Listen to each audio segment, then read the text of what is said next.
with all the politics now at this World Cup. There's no doubt that FIFA's decision to take it to Qatar was scandalous, as it was to give it to Russia at the same time.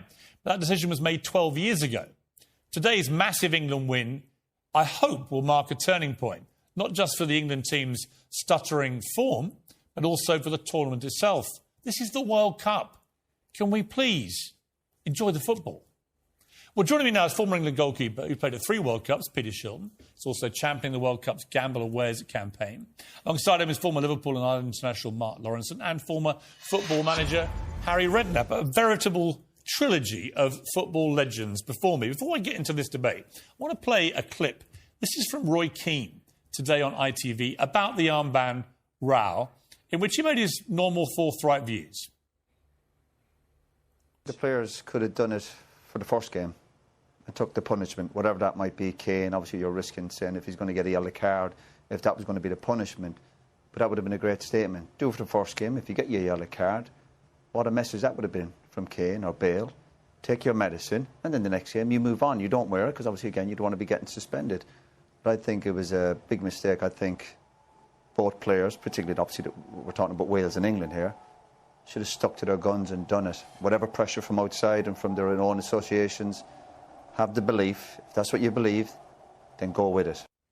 I've got to say, I completely agree with him. I mean, let's start with you, Mark. I mean, they've got themselves into a hell of a mess here, haven't they, the FA? If you're going to virtue signal, for want of a better phrase, if you're going to show your virtue for something on a global stage... Just do it. Then just do it. Yeah. Don't say you're going to do it as a stand, and that's why you're not boycotting it, and then bottle it. Well, it ended up being a come-down. But the other thing as well is, and you mentioned this about the Iranian players, look, they could well go home and end up in prison. Or dead. Or absolutely, yes. totally 100% dead. I mean, that is a statement in itself. So, just a strange one. I mean, it's just a small badge. I say it means a lot, but a small badge on your arm, one love, wear it. So you get a yellow card. You know what FIFA are like? FIFA would then change their minds, wouldn't they? If everybody... Well, FIFA would be, I've got to say, FIFA would be absolutely pathetic in this tournament. Well, Infantino's speech of the day was it's just rambling nonsense and insulting and all the rest of it. And of course... Unlike this programme. Thank you. Certainly not tonight. Peter, what do you make of this? Did you ever do any protests when you were a World Cup player for England? No, not at all. Personally, I think all the protests should be done before the tournament.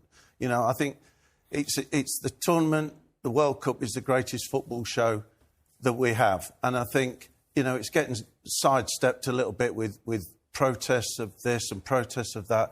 I just think, look, let's do the protesting beforehand. When we get on the football pitch, let's concentrate on the football. You know, I don't think players should be asked to, you know, to do the things we're asking them to do, you know. The problem is, I think some of the players want to do it. They've all got quite moral and political in the last few years. I think they see an upside to leading issues. We don't want football to become political. Right. I just don't. I think football's football, politics are politics.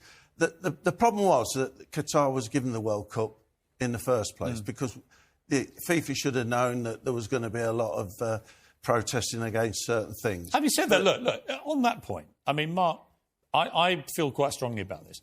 There's never been a World Cup in the Middle East, which is a fantastic football-loving continent, isn't it? I mean, we know so many great countries there love their football. They've never had a World Cup. They're perfectly entitled to have one. They've got issues with some of their laws and cultures which we find objectionable. Fine. Yeah. But what happens at the next World Cup, which is going to be in America and Mexico and Canada, right? You don't think Mexico has issues we should be concerned about? America has draconian laws about abortion, for example. It has laws about gun rights, which we find objectionable over here in the UK. Are we going to have the same pontificating there, the same protests? No. Are we going to have monologues from presenters? No, I don't think it'll be as bad. But why shouldn't it be?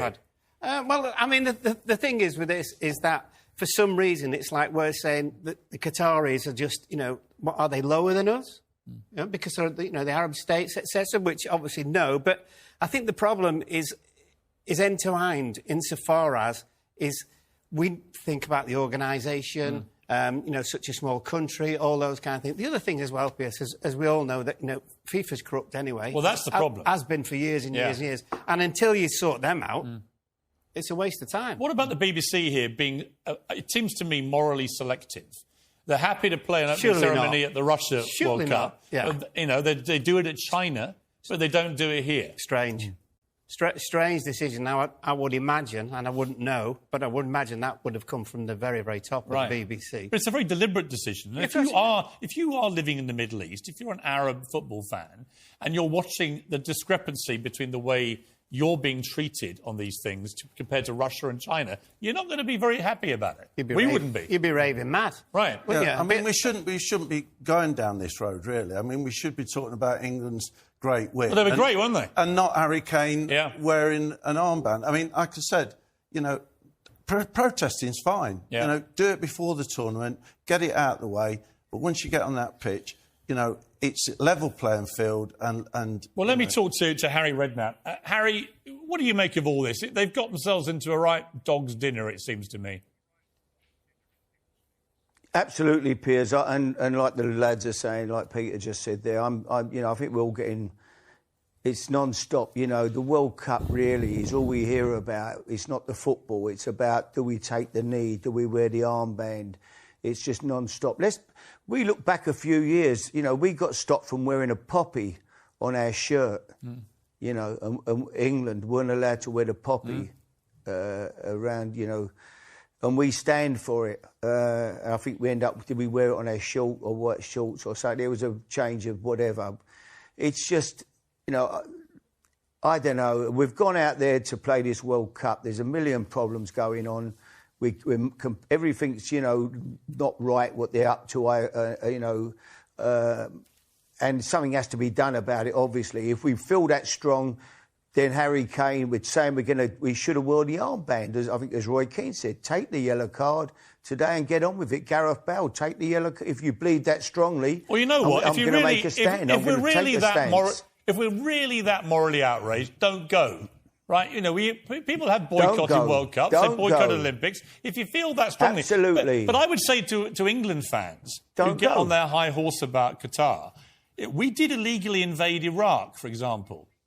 Only a few years ago, right, we sparked 2 decades of ISIS terrorism with our illegal invasion of that country. There are lots of people in the Middle East who have a pretty dim view of what we did. And we've never been held accountable. No one's ever boycotted England and our sporting events because of it. And I think if you are living in the Middle East looking at that, again, you think double standards.